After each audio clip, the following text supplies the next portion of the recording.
pressure belts and planetary winds. Air pressure.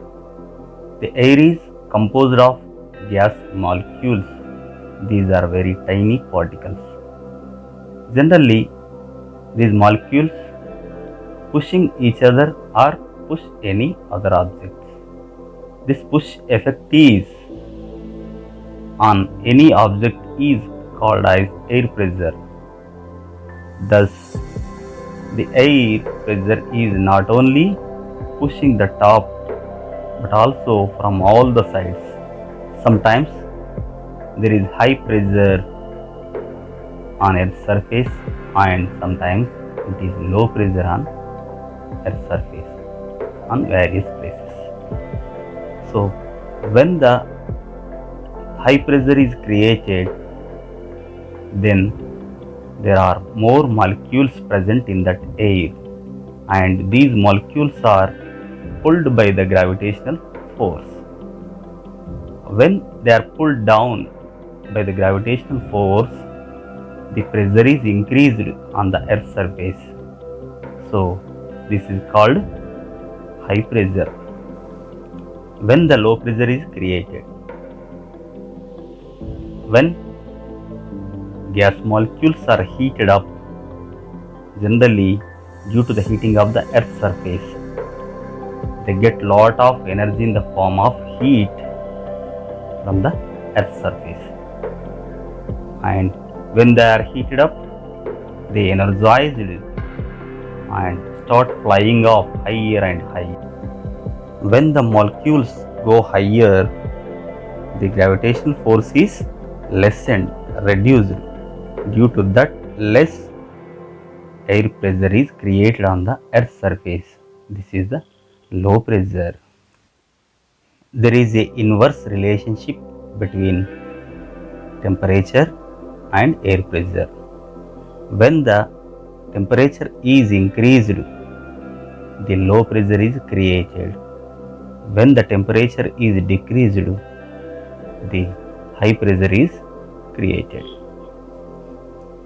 When heated air rises high, it loses heat energy and the molecules slow down and they get closer to each other. Air becomes cooler and denser.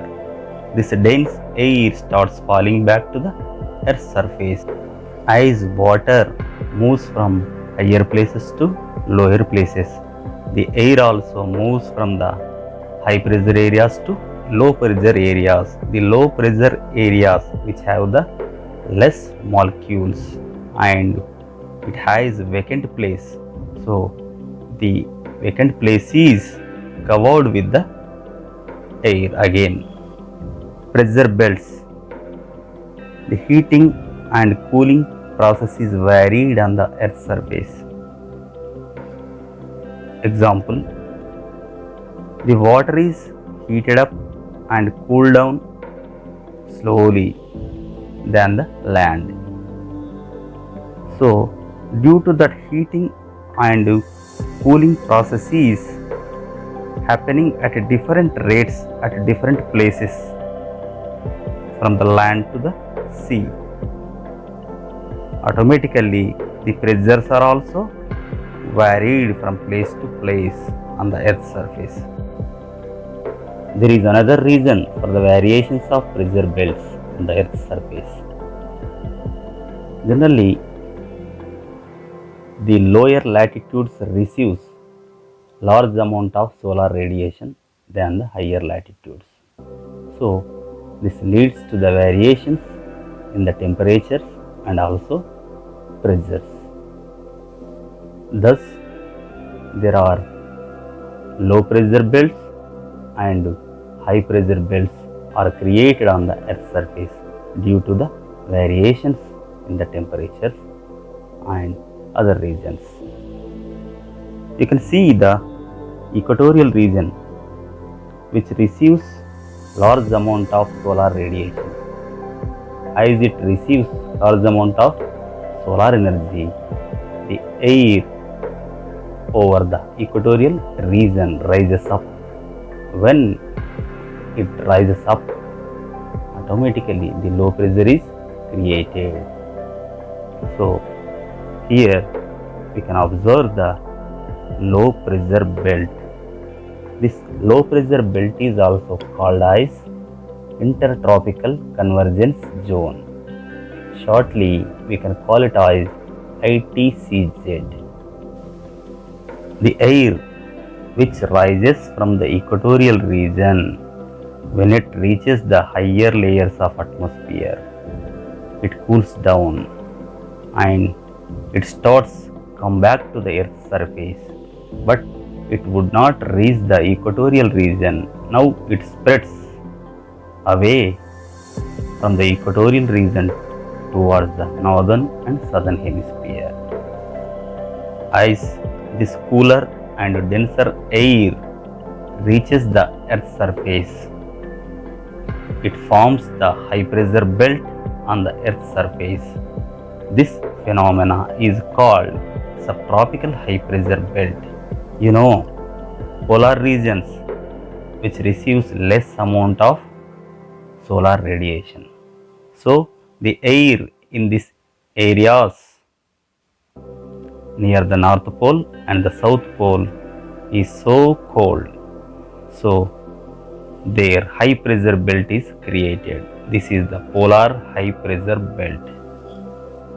Along the Arctic Circle in the north and the Antarctic Circle in the south, there is a subpolar low pressure belt is created.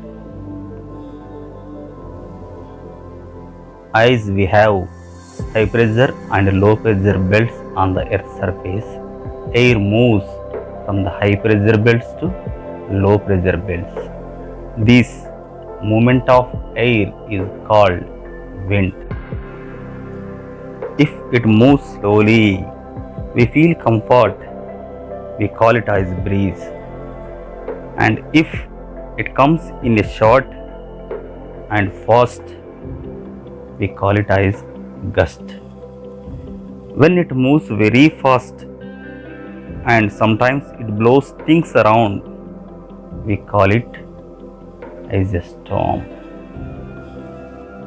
Normally, these winds are expected to move in a straight line from north to south or south to north, from the temperate zone to tropic zone.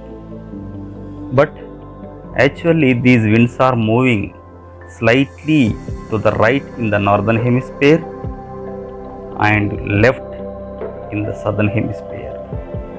Due to the impact of Earth's rotation on its own axis, this effect is called Coriolis effect.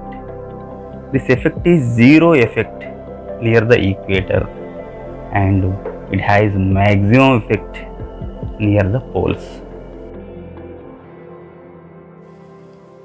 These winds have important role in the change of weather and climate patterns, and also they have the important role in history. For example, Vasco da Gama found sea route to India using wind's power for his ships.